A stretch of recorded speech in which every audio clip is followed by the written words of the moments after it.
Mustache is gone. The mustache is gone. Hello and welcome. I'm Liam, the music reviewer, and today I'm going to be giving my quick thoughts on the Primavera lineup, which is a Spanish music festival, if I'm remembering correctly. It takes place between the 30th of May and the 1st of June next year. It's usually around about that time each year. Sorry, I had a bit of a hair in my mouth there.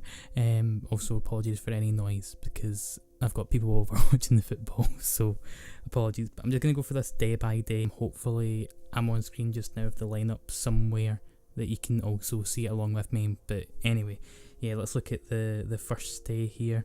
And the first act that are popping up to me is probably Interpol, even though I wasn't huge on their new album. Seen stuff like Turn on the Bright Lights and other hits like Evo and Slow Hands. They were good. FK Twigs would be quite fucking nice, as well as Christine and the Queens, whose new album I praised quite a little bit. Girlfriend, such a bop, $5 as well.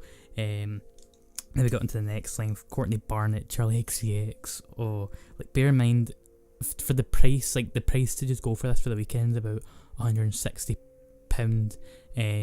I would estimate that for somebody like me to go, it would be about £400 to afford that. So I'm gonna count how many acts that I would go and see day by day to make it sort of interesting. But like I say, Courtney Barnett, Charlie XCX, that's pretty nice. And Danny Brown down the next line, going down a wee bit. Nothing's really popping up to me until we get to the one with Sophie on it. Oh man, that would be, especially if it's like if she's late night, which I would assume she would be, that would be phenomenal, absolutely phenomenal. Wouldn't mind seeing Princess Nokia either. Julian Baker would definitely be a bit of a moodier affair, a bit probably quite melancholic as well, but it would still be worth going to see. And then we get to some tinier font here, so Big Thief, Soccer Mummy, Marie Davidson, Dreamwife. Am I missing anybody else? Nothing else really popping up to me there, but so far 12 acts I would say on the first day alone, which is compared to what was on offer in my latest festival video that I did when it came to Reading and Leeds, quite a great deal more. Second day, already off to a good start. Tame Impala, good psychedelic rock music. Cardi B, I would maybe go and see just if she was on and nobody else was, but isn't really one that I'd go out my way to go see, which is what I'm going to judge these on. Janelle Monáe, Robin, Carly Rae Jepsen. Oh, that's a good 3 in a row there. It's a really good 3 in a row. Going further down, Kurt Vile, like I was praising his in the latest album a fair wee bit, that would also be really nice to see, especially in the nice hot weather. Eve Tumor, it's his full band there as well, so I can only imagine how rich that instrumentation is going to be live. It's going to be, I imagine this, I don't know how, I've never been to Primavera, I just know people that have went, and sometimes the stage setup can be different, but sometimes it's quite consistent. I think it depends on how big the act is, but regardless, that'll be really nice. Dirty Projectors are on 2 days in a row, which is, I don't know if that's a common thing, but okay. Then we go down low. I like their 2015 album. Wasn't too big on this one that came out this year. Just wasn't really doing much for me. I'll probably talk about it in my big roundup of the year. Julie Holter, that'd be fucking nice. Who else there? Sons of Kermit and Beaker, 2 acts I need to listen to, so I'm not going to consider them just now, but just know that I do see them. Snail Mail, Glue Ghost.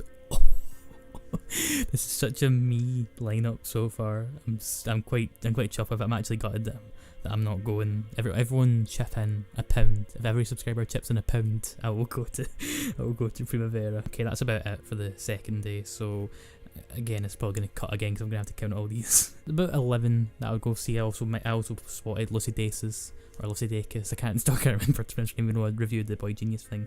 So I've already kind of lost track here, I think, but that's over 20 acts so far in 2 days. So if you, again, we'll see how many there are on the next day, but that could basically be about, if you were to go all the way to see, that's like paying a tenner to see each act, which works out pretty nicely.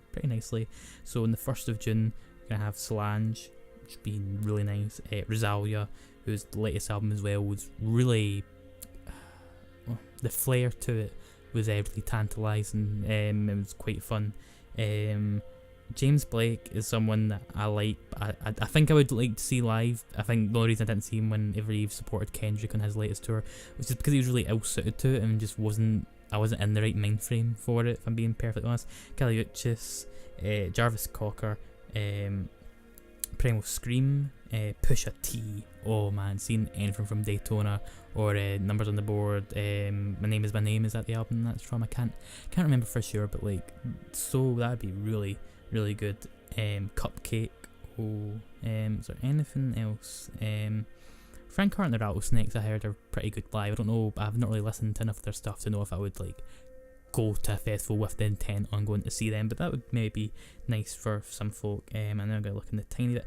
JPEG Mafia. Oh man, this lineup it's like it was made for me, and the whole angle they're going for with the new normal, like they are getting quite a few faces on here that I wouldn't expect to see on many lineups, but good on them for like getting some of these people on, especially folk like JPEG Mafia, Sophie, Igly Ghost, who I think are kind of unconventional enough that they won't really pop up on many lineup. I'm not seeing anything else in terms of other acts lower down. So it's probably over 30 acts that I would see here, and there's probably like a handful of acts that, even though I don't like them enough to go see them, like to go see them if they play nearby me or that, if I was at a festival and nobody else was on, I wouldn't be digging my feet into the ground to stop me from going along. I wouldn't really drag myself along to it. I would go along. So yeah, this is a really good lineup here. Primavera never usually disappoint anyway, but for me, I think the headliners wise, it's maybe a tad, I don't want to say weaker, but like when it came to last year, who did they have? They had people like Bjork and that. None of the headliners this year are really screaming that magnitude. But on the other hand, like I need to commend them for like going for sort of names that are, well, again, like Cardi B and Future, they're not tiny people at all. Like they're huge stars. So I'm not going to try and say that they're really heralding like smaller acts in their headliner bit, but like getting Rosalia is a good shout, especially because of how big she is over in Spain, and Solange as well. And if Janelle Monáe is getting considered a headliner, I'm not sure, but like she's higher up on there anyway. Some really good choices here. Enough for me to really seriously consider just saving up to go over.